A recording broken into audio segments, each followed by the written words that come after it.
আজ সপ্তমী। সকল বন্ধুদের জানাই মহাসপ্তমীর প্রীতি শুভেচ্ছা ও আমার আন্তরিক ভালোবাসা। সবাই ভালো থাকবেন।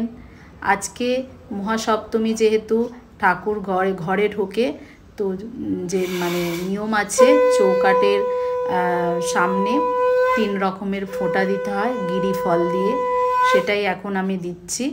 ঠাকুর যখন ঘরে ঢোকে ঠিক সময় অনুযায়ী এই ফোঁটাটা দিতে হয় চন্দন, গিরি এবং সিঁদুরের ফোঁটা দিতে হয় গিরি ফল দিয়ে।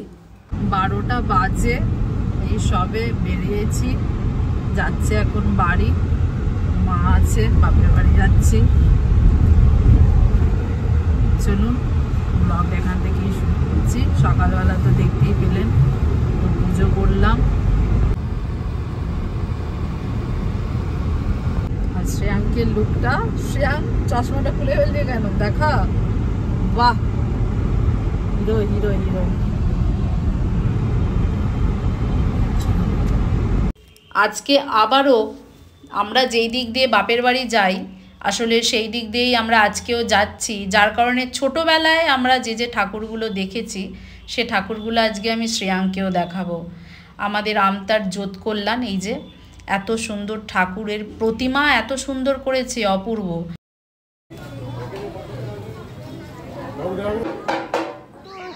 দাদুর সঙ্গে দেখা হয়ে গেছে।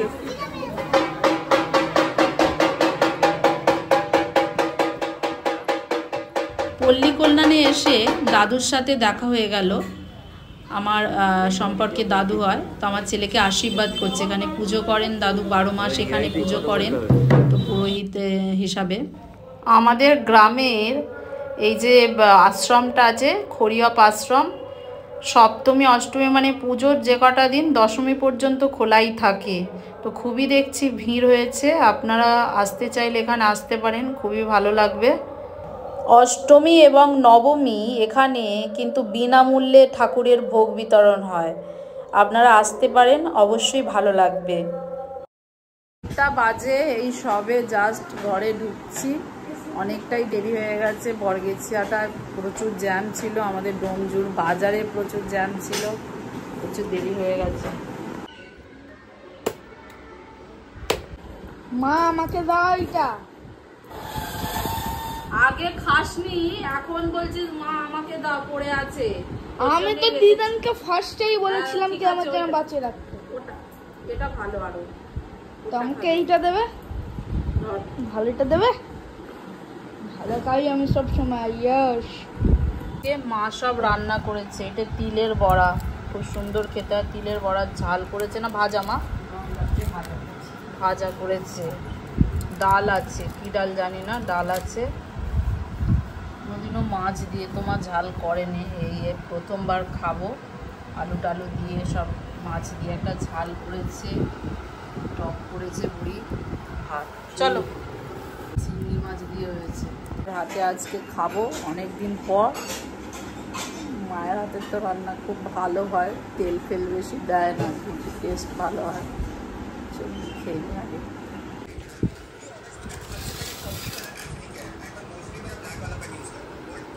টকটা খাবো, আর এত সুন্দর টকটা হয়েওছে। মাঝে টকটা করেছে, এই যে টকটা দেখো। দাদা এখন পেয়ারা খাচ্ছে। এসেছে আমাদের ঘরে। কি খুব জোরে পটি পেয়েছে? খুব জোরে পটি পেয়েছে। ওরে বাবা রে, কেমন আছো? কেমন আছো বলো আগে। দাদা আঁকছিল। এই শ্রেয়াঙ্ক রাখ, ওটা রাখ। হ্যাঁ হ্যাঁ, তুমি বলো।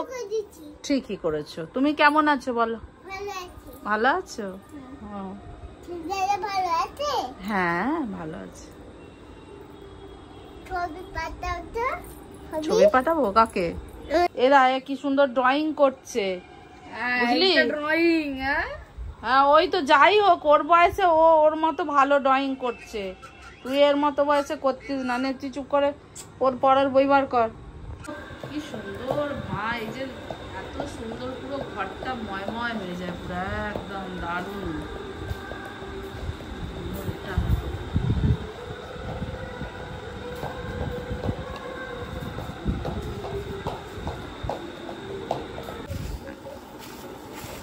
মা এখন মুড়ি পেঁয়াজ, কাঁচা লঙ্কা, চানাচুর দিয়ে বাপের বাড়িতে এসেছি। এগুলো সন্ধেবেলা নিত্যদিনের আমার খাবার ছিল। তো আগে আমি ওখানে খাই না, সন্ধেবেলা খাই না, এখানে সবাই মিলে খাবো মুড়ির চাট করে। মজা, চোখ পুরো একদম জ্বলে গেল, ঝাঁঝ এত পেঁয়াজটার। দেখা মুড়িটা দেখো, চানাচুর ভর্তি, বাস। মুড়ি খাচ্ছি, হ্যাঁ মুড়ি খাচ্ছি।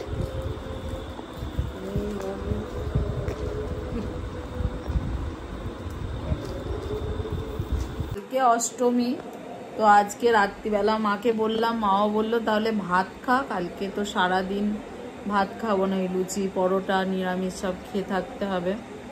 ওই জন্যে ভাত, আলু ভাতে, ডিম ভাতে, সব ভাতে ভাত খাবো।